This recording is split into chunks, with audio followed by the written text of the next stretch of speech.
Coming up this week on Sporting Journal Radio, the DNR is asking anglers to help estimate the muskie population on leech by fin clipping the fish that they catch. We have to take a course to drive a car. I don't hate the idea of everybody having to take a course to operate a boat. A few of the things that look like they may pass is the elimination of the shotgun-only zone.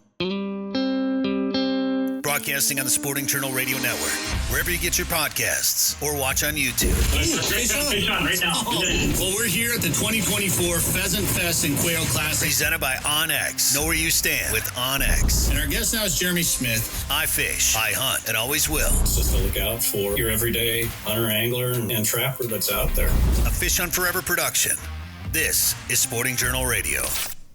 That's right. Welcome to the show. That's David. No. This is David's show. You're gone. Yep. So David gets to host the show. Right, do the intro, up, David. Well, welcome. That's Dan over there. And hi. We have Bret joining us. Look at that. Great job, David. All right. I'm out of here, man. I can take a vacation then. You guys can do this. David, great job. Welcome to the show. That's David Eckhardt and Dan Amundson, of course. What's up, thanks. fellas? He already said that. Way to just give more redundant information. This is a 1 hour show. We got to chop here. Yeah, but the content is a little light, so I'm just trying to kill time now. So. Okay. Well, speaking of lights, notice how you stole all our batteries and cords for our normal lights. So I didn't realize they were all in the same bag. Yeah. So it's a little dark here. I apologize for that. I realized that when I opened up the bag to set up here today. So yeah. Well, anyways, we'll get through it. People don't really like looking at us anyway. So. No. Well, that's a good thing. This is also a video podcast and. Well, no, that's not what I meant. An audio podcast and a radio show and whatever the heck else it is. Am I turning myself down? I feel like this is my first time doing this show. We should start the show over. Welcome to Sporting Journal Radio, ladies and gentlemen. By the way, that video, if you aren't watching this, that video is from Trails End Outfitters. They are new sponsors once again here on the show. They're back with us. Our friend Barry Prawl up there, he's been guiding bears through the wildfire smoke until the fire got a little bit too close to him. So they went fishing, and the amount of big walleyes they've caught this year up there, Dan. What are we still doing here in the States? I asked you that. Where are you, by the way? Nobody knows. Yeah, I'm in the Twin Cities right now at my parents' place, but I'm getting a new topper put on the truck. So I came to the cities to do some filming for Prairie Sportsman, and then I'm going to get a topper installed on the old pick 'em up truck, and then I'm coming home. So then we'll do some fishing back home. When I was a kid, I used to call them hiccup trucks. Hiccups. That's true story. I heard all kinds of stories about you, by the way. We had dinner with your parents last night. Really? And there was a few stories, including the discussion of fire departments and dogs came up. Yeah. What did you call rescue you puppy? Yeah. Nice. Well, they came and rescued you. Yep, I think they didn't pulled you out. Yeah. I just don't think I knew how to say rescue, but it was a rescue you puppy. That's great. Cool dogs. All right, so we have a lot to get to this week, including some musky information, some musky research that's going on, 2 different musky studies that are taking place as the musky season kicks off this weekend in Minnesota. So we'll tell you what's happening, and if you're going to be fishing in these areas, what you can do to help biologists who work with muskies up there.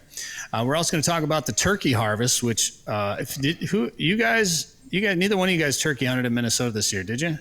Did you, Dave? You did, yeah. Yep. How did you not shoot one? Because it sounds like everybody did pretty much this year. Well, I was trying to shoot one with a guillotine and go for the headshot. Is it guillotine? The first 3 times.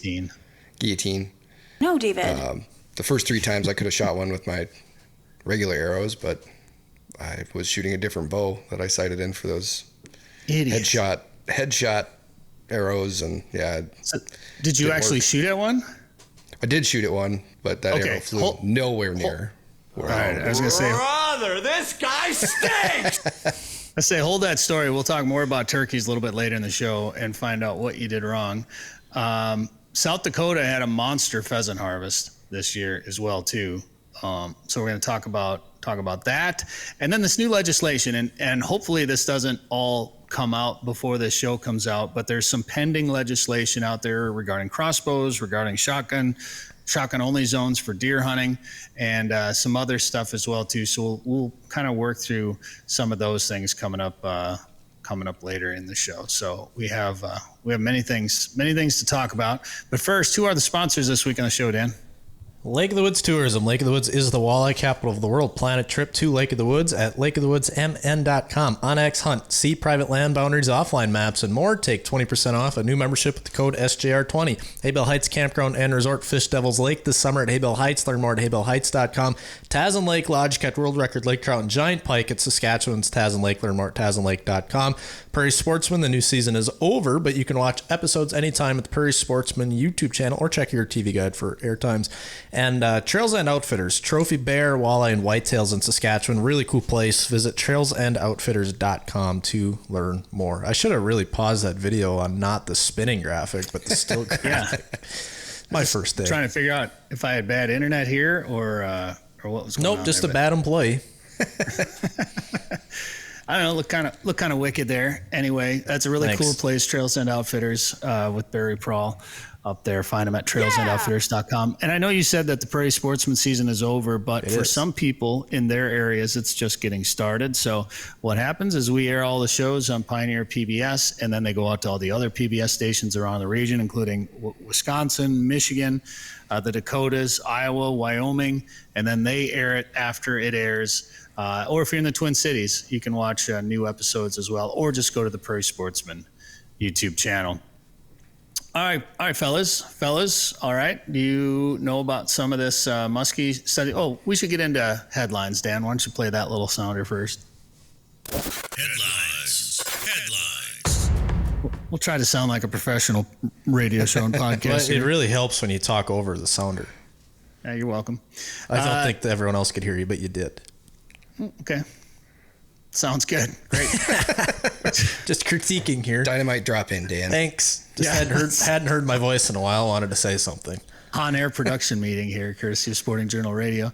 Headlines brought to you by Tasman Lake Lodge. They are opening up camp as we speak right now. First guests arrived there June 14th. There are a few select dates still available. If you want to go up and catch a personal best lake trout or northern pike, go to tasmanlake.com to plan your trip to northern Saskatchewan. I'll see you guys there. Can't wait. We are going up here in a couple of weeks. I'm real excited about it. So headlines brought to you by Tasman Lake Lodge. And there's a muskie study with muskie season opening up here on June 7th. If you're going to be fishing Leech Lake, the DNR is asking anglers to help estimate the muskie population on Leech by fin clipping the fish that they catch. They say, quote, while using safe handling techniques, fin clips can be collected by any licensed angler and provide a unique genetic fingerprint for each fish. They're saying you can clip any of the fins at about a half-inch size.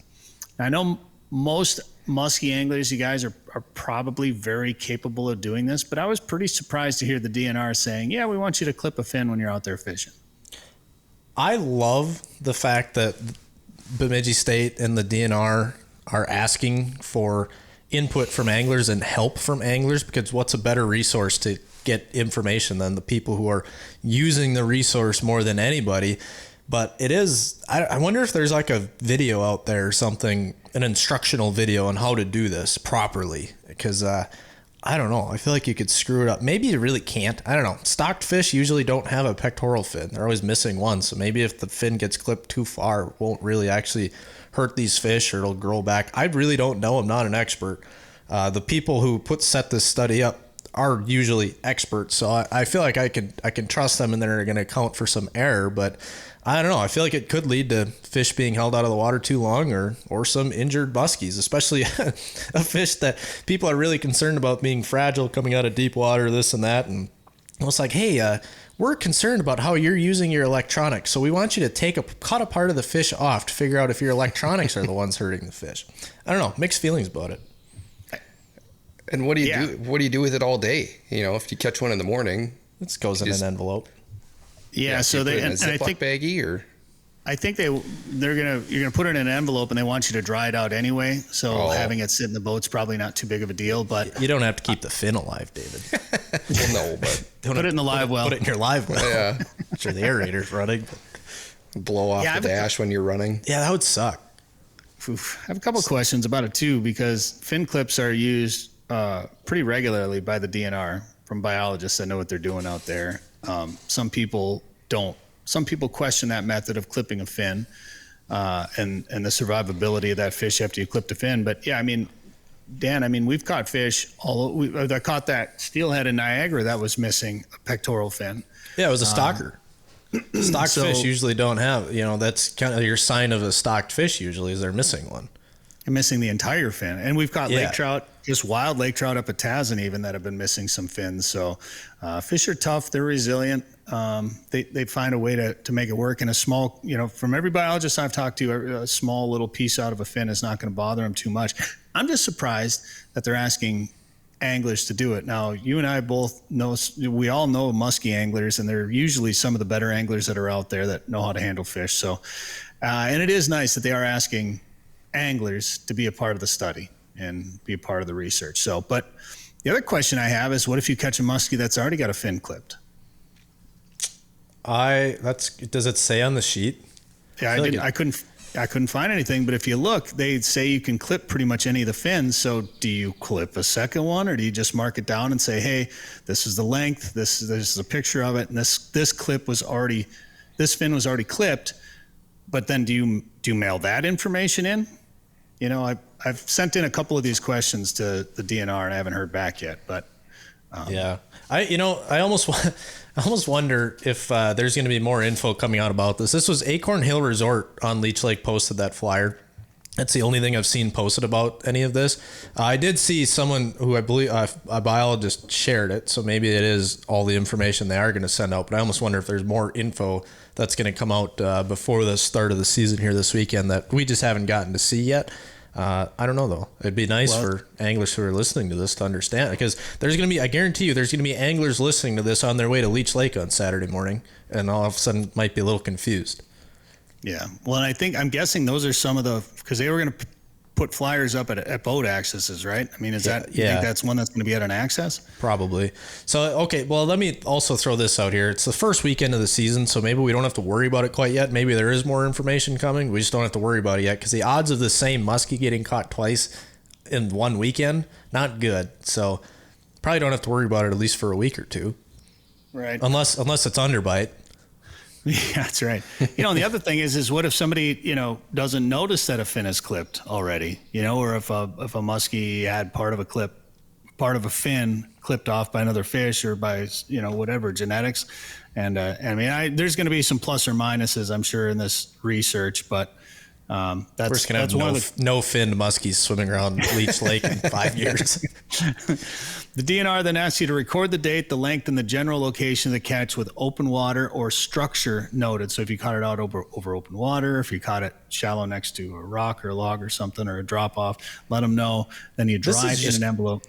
This is just being done by muskie. I bet this study is being done by muskie anglers who just want to steal everyone's spots.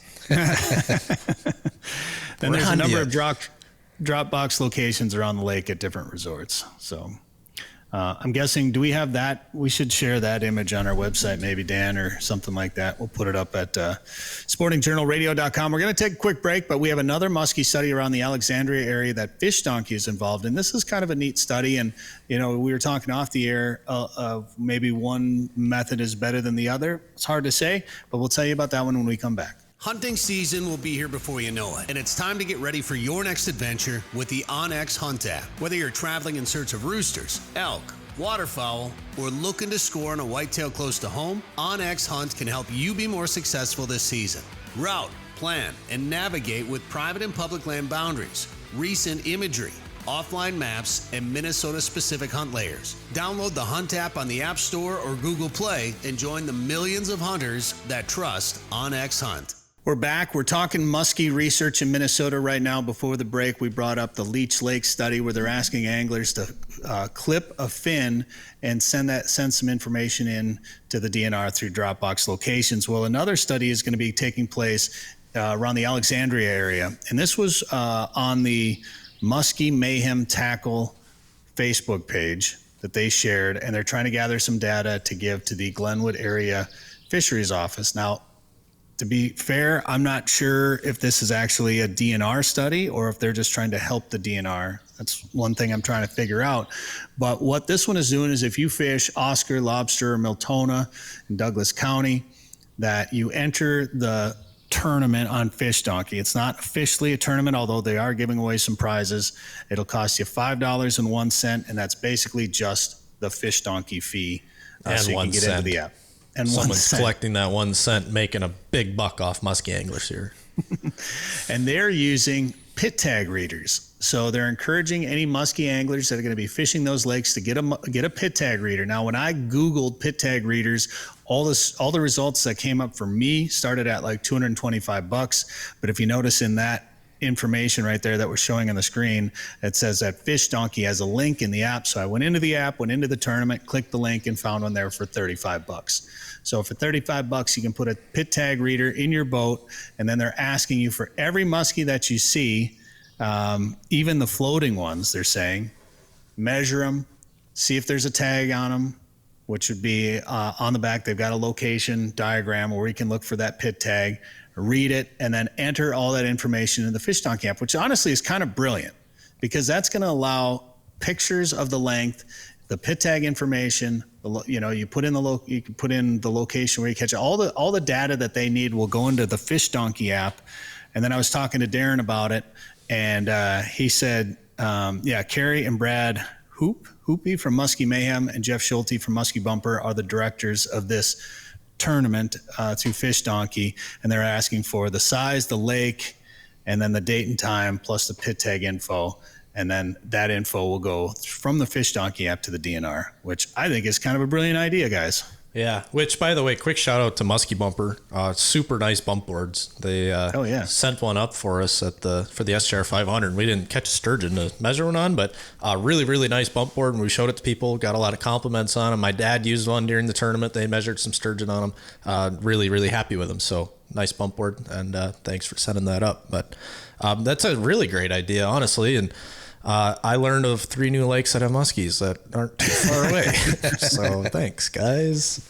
Right. I just did a quick search, and there's a lot of cheap pit tag readers on Amazon. Good. Lots and lots of options.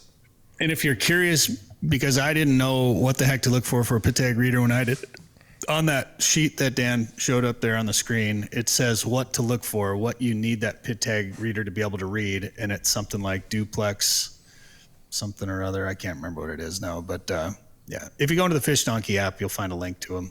Why are you such a nerd, bro? Big words there, buddy. That you'll need there. All right, a couple more things we want to get to. The DNR did call 201 white-tailed deer in 3 locations this past winter. So they eliminated calling down in the southeast because the CWD rate has reached a prevalence rate of 5%, meaning calling is no longer effective. But I thought this was kind of interesting. So it's the grand, they had one, okay, it's all right, back up the tape. Start over. 200, David, you start the story. Yeah, thank you. Okay, David. Okay, go ahead. David doesn't know what it is. I don't know what the story is, so. So the DNR contracted federal sharpshooters. They called 201 white-tailed deer in 3 locations in northern, I believe they're all in northern Minnesota. One tested positive out of 201 deer. One tested positive around the Grand Rapids area. That's not going to be a popular bit of news for a lot of deer hunters out there. I understand why they're doing it, but if they killed 201 whitetails and only one tested positive for CWD, that's not great. But the article continues. This is from Outdoor News that I read this story. They are collaborating on research to determine if calling is an effective method in slowing chronic wasting disease. So I'm glad they put that in there, because if somebody found out that they killed 201 whitetails and only one was positive for CWD, people are not going to be happy about that. So they're going to determine if they want to continue culling in other areas other than the southeast or not. Minnesota turkey harvest, more than 59,000 turkey hunters hunted, and they topped the harvest record that was set from last year. We also got this out of Outdoor News. Thank you, Outdoor News. 16,880 turkeys were killed as of June 3rd. And Nate Huck thought that by the end of this, by all the numbers, when they all come in, it'll be over 17,000 turkeys, which is a new record. Do you guys think that's because the way the season structure changed? You know, why do you think that is? Well, I haven't gotten to look at the numbers, but is it broke down by by season? By weapon? Yeah, I didn't see by weapon, but I saw by season, and just about every season broke records or was very close to the record for the harvest, including the first season, of course, was a new. I think that was a new record this year, or right up there with the most turkeys in the first season. How is it sitting for license sales? Is this a lot of licenses? Is this normal? Is it low? Do we know? Because I feel like during COVID, turkey hunting really took off. I got into turkey hunting a little bit during COVID, and I'm sure not everyone stuck with it, but I'm sure a lot of people had nothing to do in the spring, bought a turkey tag. So that could be that. We just have new turkey hunters, more turkey hunters. I'd also be curious, and I have no idea, this is just going out the top of my head, but you can use a crossbow for the entire archery season, so that could be a factor. It might not. I don't know, but it could be. So without that information, it's hard to say. I don't know if being able to pick your own season instead of having to draw for A and B. I don't know if that's had an effect. That's been in effect for a while now, ever since I started to hunt, 5+ years at least. So season A had over 7,000 birds, which was just behind the 24 record of 7,100 turkeys. Season B had a new record, a 9% increase over last year. Season 3 was just below 2023. And Season D took home the 4th highest harvest for that season. And Season E was also the 4th highest. And Season F was the 3rd highest. So maybe our populations are doing better. I know obviously the population continues to expand north. And the birds up north tend to be a very friendly population of turkeys to go hunt. That might have some. I think that could just be what we're seeing. We have an expanse of turkey hunters and turkeys across the state. There's guys hunting turkeys in Baudette. Yeah, so that was one thing that Nate Huck said, that there were more adult turkeys, he thought, out on the landscape. So people didn't have to settle for a Jake. They had a lot of birds to go for. And then the number of licenses was increased by 11% over last year. But 2020 was, I don't know if that was the top, but we were about 10,000 less than 2020 during COVID. That's not surprising. That might never get back to that level. I mean, nobody had anything to do in April and May. All right, we got a break again, but I want to talk about the pheasant harvest in South Dakota, because that was huge. And then, David, you did some fishing up in the Brainerd Lakes area last week. I want to talk about that because that was a really great event that you went up and were kind of a part of last week up there. Plus, Joe Henry's got a fishing report from Lake of the Woods coming up on Sporting Journal Radio. Now is the time to start thinking about chasing big walleyes on Devil's Lake. Get on the fish at Haybale Heights Campground and Resort. Haybale Heights makes it easy for you to make memories on legendary Devil's Lake with guided fishing and lodging packages. Or bring your own boat and rent one of their cabins on East Bay. Haybale Heights offers a private marina, fish cleaning station, and the opportunity to relax and enjoy your bucket list trip to Devil's Lake, North Dakota. To book your trip, visit haybaleheights.com. That's haybaleheights.com. All right, we're back. We're going to talk about some new boat registration fees and boating operator licenses here in a second, as well as Minnesota Fishing Challenge. But first, let's talk about what happened in South Dakota, because we just heard that they had the highest harvest of pheasants last year in 13 years. Over 1.3 million roosters were harvested over the 2024 season. An additional 380,000 pheasants were also harvested by hunters within a defined private shooting preserve. So huge season in South Dakota this year. And I talked to Casey Wisemantel about that just a little bit over in Aberdeen. And he said it's some of the highest bird numbers they've seen in the past 6 to 8 years. Winters have been pretty good. The mild spring temps have been good nesting conditions for them. And then they've got that pheasant coalition in Aberdeen there that allows for more walk-in access and a lot of habitat and nesting cover. So he said it's been great for them. They've had a lot of birds there. David, you were saying you spent some time kind of in the northeast part of the state, and there hasn't been birds over there? Well, my dad lives up there, so I get the report from him. And yeah, that bad winter a few years ago kind of smoked all their birds and their deer. But it's building back, but it's taken a while. Is it a lot of ag over there? I mean, is there much? Yeah. What's the grass? Is there much for grass? There's a lot of sloughs, but it was such a heavy snow year that I think it killed a bunch. It killed a lot of the deer. So this was the most interesting stat I thought out of this whole story. South Dakota harvested more roosters in a 2-week span of October than any other state did the entire season. That's crazy. Yeah. You know, we always wonder if it's always worth to go over there. South Dakota pheasant hunt? I'd say so. Get out of Minnesota, go to South Dakota, go pheasant hunting. Holy cow. They must have had just some ideal conditions in October, probably weather-wise, habitat-wise, crops coming Harvest-wise. out. Yeah. And so they said that each hunter averaged about 9 birds for the season. A day? Oh. So, yeah. So congrats to South Dakota. Not bad. I mean, it's been good. It's been good weather for pheasants definitely the last few years for sure, between weather and spring storms and things like that. So I want to talk about a couple of things working through the legislation in Minnesota. There were a few things that we may need a special session. I think there's a couple of things that have been some disagreements on. Governor Walz hasn't called for a special session as of this time, but Well, he's too busy gallivanting across the country. Anyways, move on. a few of the things that look like they may pass is the elimination of the shotgun only zone in southern Minnesota. What do you guys think about that? Because that'll change for us. Selfishly, I'm excited because I've always rifle hunted. I rifle hunt every year up north.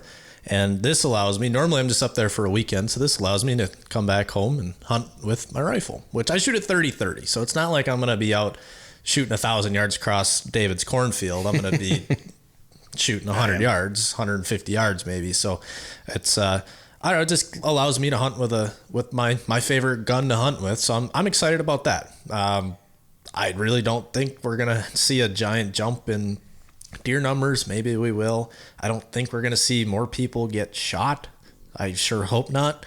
I don't know, but it's still up to the county. Counties can pull out of this actually. So watch all our counties just go, no, slug only still. It could happen. I'm looking forward to it, I guess. I mean, I always hunt the firearm season, but I always hunt with a muzzleloader. So yeah, it'll be nice to use a rifle. I mean, that's why I bought a muzzleloader and started muzzleload hunting last year, because I wanted to be able to hunt with a gun, and I will not use shotguns during the hunting season anymore for deer. Not a fan. I'm curious what deer drives will look like on the prairie, because that's like most of us, we're hunting out of tree stands, so we're shooting down, most of the time anyway.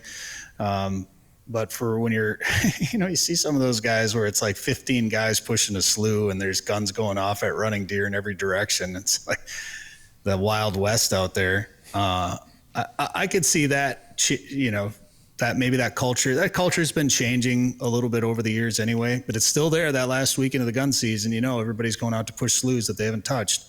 Yeah. So that deer drives have been a thing in granted parts of Wisconsin are more wooded than southern Minnesota, but deer drives have been a staple in the Wisconsin deer season with rifle hunters for decades. Forever. So yeah.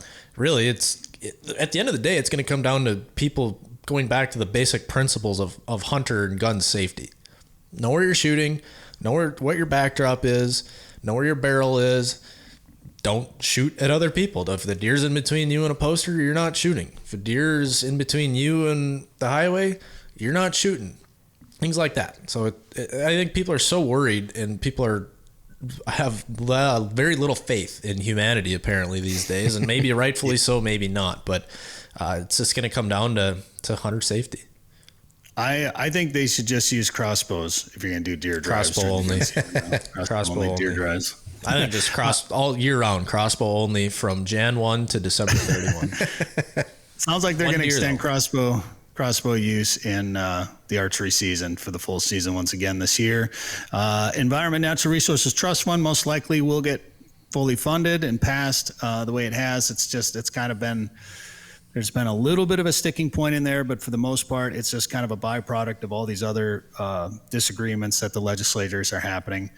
Also, the state looks like they're going to cut some funding to the aquatic invasive species programs, but they're going to make it up with higher fees paid by boat owners. Sweet. And and I want to mention that here in 1 second, but we should also say that one other sticking point has been lowering license fees for veterans of, military vets who are 50 to 99% disabled. I think they want to lower their license fee to $5 or something like that. And some people are just worried about the amount of money that the DNR will lose and what that money funded for the DNR, because the DNR is always kind of cash strapped anyway. So I say lower the money for the vets and let's put some more, let's take some of our taxpayer money or the general fund money and put it into the natural resources of Minnesota. I've been saying that for years, regardless of this story.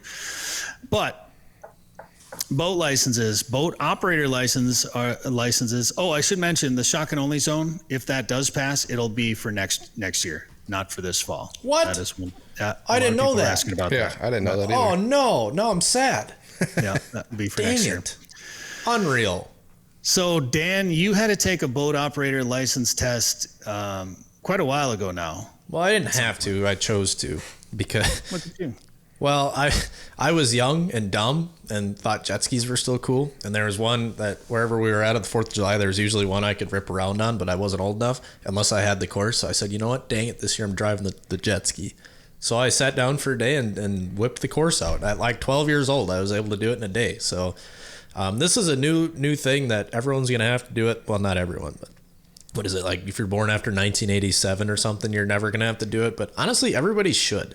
You see more and more like those Facebook pages and Instagram pages, the qualified captain or the guys that sit at the boat launches or the guys that sit in the canals and on the ocean. There's just stupid people doing stupid things in boats, and it's highly dangerous. So we have to take a course to drive a boat. I don't hate the idea of everybody having to do a course we have to take a course to drive a car. I don't hate the idea of everybody having to take a course to operate a boat. All right. Before we break and bring on Joe Henry, I want to just mention this real quick because I think this was a pretty cool thing. The 17th annual Minnesota Fishing Challenge took place on May 31st on Gull Lake. Their goal was to raise $500,000 to support the Minnesota Adult and Teen Challenge Drug and Alcohol Rehabilitation Program to help people find freedom from addiction. They raised over $522,000. So congratulations and nice work, everybody that was a part of it. David, you weren't a part of the tournament, but you went up and pre-fished with some of the guys. Yeah, I got to go up and pre-fish for a couple days and try and find some fish. And first day we found a lot of spots not to fish for the tournament. Checked a lot of spots off that didn't have what we were looking for, didn't have fish. And the second day of pre-fishing, we finally got them dialed in a little bit and found some walleyes and found some rock bass and a lot of pike, nothing big, but yeah, it was fun couple days. Who'd you go up there with? I fished with Mike Toole. So he's part of the Brewer Agri crew. They had 4 boats or 4 teams fishing. So that's awesome. Those guys are solid dudes. Yeah, I think Mike ended up 8th in the walleyes. So how did you fish for the walleyes? I was jigging plastic, paddle tail, and Mike was using a hair jig most of the time. So I had a big walleye break off right at the boat, dragging across a hole, but a lot of the fish were still shallow. The water temp was only low 60s, so yeah, they were up shallow. Did you see the walleye that broke off next to the boat, David? One flash of it, yeah. Okay. The water was so clear. It was probably 6-8 feet down, but you could still see it. Pike. Yeah. No, I caught plenty of pike that day. Probably why my line was frayed, and it was a totally different fight. So it was a bummer to lose that fish. Largemouth. Such a cool deal. You can find out more at fishingchallenge.org, the Minnesota Fishing Challenge for the Minnesota Adult and Teen Challenge organization. Fish it next year. All right, we're going to take another break here, but Joe Henry is going to join us here in just a second. We're going to have a Lake of the Woods fishing report now that summer's here. Can't wait. Get up there and go out and do some fishing. Joe is next on Sporting Journal Radio. If you want to catch a big walleye, go where the big walleyes are. Lake of the Woods is the walleye capital of the world. with a variety of resorts and lodging facilities offering full-service fishing. Lake of the Woods is also home to sturgeon, sauger, perch, trophy pike, muskie, smallmouth bass, burbot, and more. Plan your trip to Lake of the Woods today. Go to lakeofthewoodsmn.com. That's lakeofthewoodsmn.com. All right, we are back, Sporting Journal Radio, and just want to make one quick correction before the break. We talked about the Minnesota Fishing Challenge, and I had said that they raised almost $523,000. That's what it said on their website. But David, you were telling me something different. Yeah, I think they raised $701,000, which is crazy. Let me pull up. That's awesome. Oh, yeah, here on their Minnesota Fishing Challenge on Facebook, yet another record year, and they have a picture there that says $700,000. So that's amazing. That's pretty awesome. All right. So I wanted to make sure that we gave credit to everyone that donated to the Minnesota Fishing Challenge. Nice job, everybody. Now we're going to go up to Lake of the Woods and check in with Joe Henry. Joe, how's it going? Hey, Brett. You're not back home, are you? I am not. I had to do some filming in the Twin Cities. I'm getting a new topper for the Fundra 2.0 put on, so I had to do a little bit of traveling this week. Does that topper for the Tundra make your Tundra more stable, a little bit better in icy weather or anything, or no? Wow. Danny, I was waiting for a sound effect. I was just teeing you up. I mean, you would have thought that would have been like a silver platter. I don't know, but you probably have that one just because I'm on, but maybe squealing tires or something, Right. I am pretty excited about it, though, because I'll be able to put a lot more stuff back there, which will give me some more weight in the back end, which will help me on some of those icy roads, which I had the back end of my pickup loaded up pretty good last time. Equipment. Yeah. I mean, you got fishing stuff, you got the cameras and the tripods and and to be able to put in that back and lock everything up is going to be nice. Plus, you bring your dogs. There's more room for the dogs in the back seat. Well, actually, I think how it works is Tiny's going to get promoted to the front seat. I'm going to the bed, the far back. Well, maybe Tiny does a better job. I mean, we'll talk to Brett off air about that. But I mean, Danny, we can talk about it on air if you want to. Kind of like Danny, just because you got that killer mustache that everybody likes so much. That means I need to sit in front where fans can see us as we drive by. I think that's what should go on the wrap. Dan waving from the back window. I'm wondering if that didn't happen with the Fundra 1.0. Somebody saw Danny's mustache and was waving. You guys got distracted. I don't want to go there. Right off the road.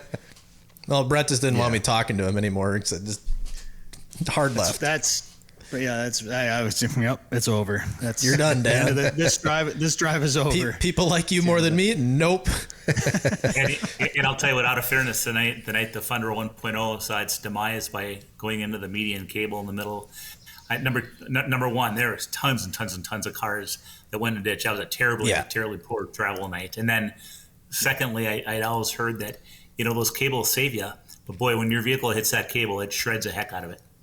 Oh, and everybody, I put it on Snapchat right away, and everybody messaging me back, calling them shredder cables, and I didn't really know much about, where we live, we don't see those cables, we don't deal with them very often, but when we did have that accident, we were talking to I think the sheriff that came by, the sheriff deputy, and we were told that basically everywhere along I-35 there were spinouts happening all at the same time. It's like that temp just hit the right degree, and it didn't even look wet on the interstate, and just everybody went off the road. And I've said this a lot too. If we had gone off the road where we live, we'd have just probably driven right out of the ditch, because we wouldn't have had those median cables. We wouldn't have had oncoming traffic to have to worry about, etc.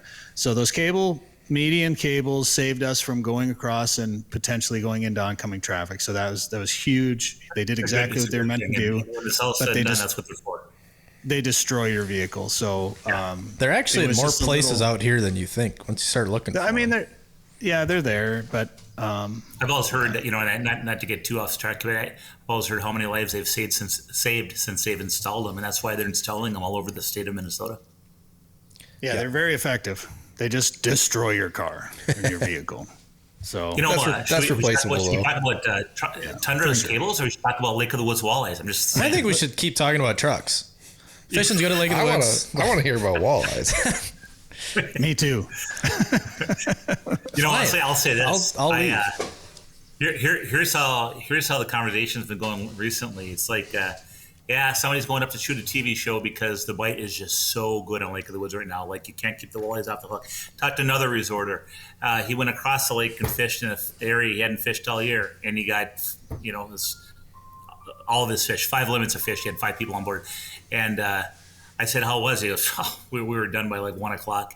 The walleyes are on fire right now at Lake of the Woods, and it's a jig bite. And, when you get out there, you want to get amongst, obviously, you got to find fish. But, there's fish in a lot of different areas. Those schools aren't doing the same thing. Different schools of fish. Some are big, some are smaller. But they're not doing the same thing. They're out there moving around, feeding on different parts of forage. Now, some fish relate to sand, and there's food in the sand. Some are relating to mud and all the different, minnows and hatches and bloodworms and stuff that come out of mud. And then some are rockfish, and some will relate to rocks. So you got different walleyes doing different things. I think my fishing report, I said, you got people catching fish from like 6 to 31 feet of water, and it makes it confusing for somebody. But the sweet spot right now, where most of the fishing is happening, is about 24 to 27 feet of water. People are going out, and they're either spot locking or anchoring up, and they're jigging over the side of the boat. They're using a golden glow white, a golden pink, a golden orange, a golden chartreuse, a combination of that gold and a nice bright color, typically. And they're jigging right over the side of the boat. Traditionally, they're going to use a frozen emerald shiner. Walleyes on Lake of the Woods love those emerald shiners. There's huge, huge schools of them. It's a natural forage for them.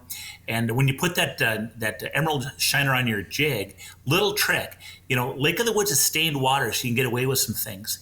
You can get away with a little bit heavier jig. So if you're a novice angler or there's a little bit of wind or whatever, a little bit heavier jig will give you more control. When you're touching bottom, so you can keep it just off the bottom. You can feel every time you jig it, and it makes it nice. They'll come up. That's almost a bigger profile for them. They'll nail that thing. When you put your minnow on that jig, take that frozen emerald shiner and you put that jig, the hook of the jig, through the mouth and out the gill, and you slide that minnow all the way up to the lead head jig, and then you hook that hook back through about the back third of the body. As far as up you can get that, you hook it back through, and that way, when a walleye kind of short bites, they just nip at your jig, you still can set that hook and get a hook in that walleye because your hook is 2/3 back on that emerald shiner. We talk about emerald shiners a lot. They are so good, frozen emerald shiners. People say, why don't you have live ones? There could be some live ones around, but as a rule, they're frozen because when the resort owners and bait dealers and things, when they net them in the fall on the Rainy River, they're a very, very temperamental minnow. They don't live real long. So it's hard to keep them alive. So everybody has their favorite way of freezing them. Some of them will put a certain kind of salt in the water to preserve them. Some will flash freeze them on flat racks. Everybody has a different recipe, but the bottom line is they sell them in plastic bags frozen, and then you just bring a couple of those out and you leave them in the cooler, and then when it's time to use one, you bring it out and set it in the sun, and it starts thawing out. Fatheads work, rainbows work. Pretty soon, when the water gets a little bit warmer, we'll start maybe using some leeches on a jig, and some people even use night crawlers as the summer progresses. But the bite right now, you guys, has been really, really good. A lot of fish, and really that's all over the lake. I'd assume some of those guys could be going out there pitching plastics at these fish too, and having some success. Yeah, and they are certainly, especially with the good bite right now. And people that fish the Northwest Angle, if they're going to go up into Ontario and fish, you cannot bring any kind of bait over the border into Canada. That means when you're driving up to the Northwest Angle, you can't bring any bait, live, dead, frozen, whatever. None. That's a new law. No bait from the United States into Canada that way.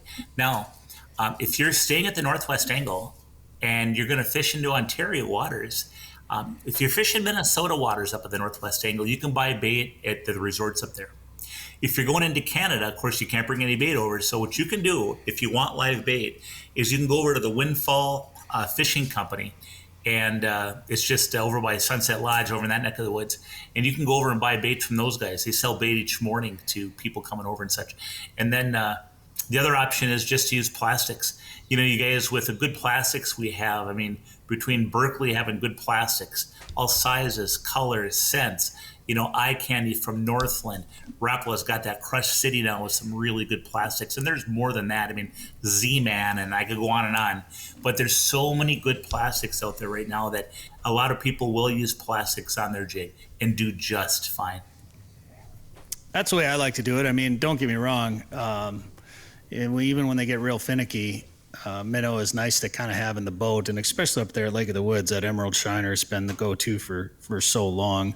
And that's kind of big business for those guys up there too, isn't it? Trapping those shiners and selling them. It's definitely part of the revenue stream. But, you know, like anything else in life, Brett, you know, we always talk about the more you know, the more you realize you don't know. And, you know, knowing these guys that go and get minnows in the fall, a lot of times these guys get no sleep. They'll work their tails off during the day, and then they got to go out at night and get minnows on the Rainy River. And they'll go out and they'll check. They have lights. They have lights that they'll use and put over the water. And then they got big umbrella nets that they'll go and they'll lift them up. And some people will take and they'll seine them along the shoreline when they're running and stuff. But different ways they do it. The bottom line is this: they might check their traps 2-3 times a night. And that means they're checking it when it gets dark. They're checking it halfway through, and they're checking it at 3:30 in the morning. That doesn't go for a lot of sleep. And when those minnows are running, that's when you make hay. Sleep doesn't matter. And they net those minnows, and they got to take care of them right away. And that's why you also have the opportunity for more live emerald shiners in the fall. That's when they net them, you know. It's kind of cool. But they go through a lot of work, Brett. Yeah. Always kind of neat to stand on the end of the dock where those nets are and look at the shiners and watch for walleyes to come up and snag one. Oh, and then you hear the splashing going on too, don't you? Yeah. Oh, yeah. Yeah, it's pretty neat. All right, Joe. Well, if people want to get up there on this hot bite right now or plan a trip for later this year, what should they do? You know what? Hey, check out our website, and that is lakeofthewoodsmn.com. Sporting Journal Radio is a division of Macaba LLC. If you've got a question, comment, or story idea for us, send us an email. Go to sportingjournalradio.com. While you're there, you can learn how to advertise on the show and visit our store for hats, hoodies, coffee mugs, and more. Go to sportingjournalradio.com.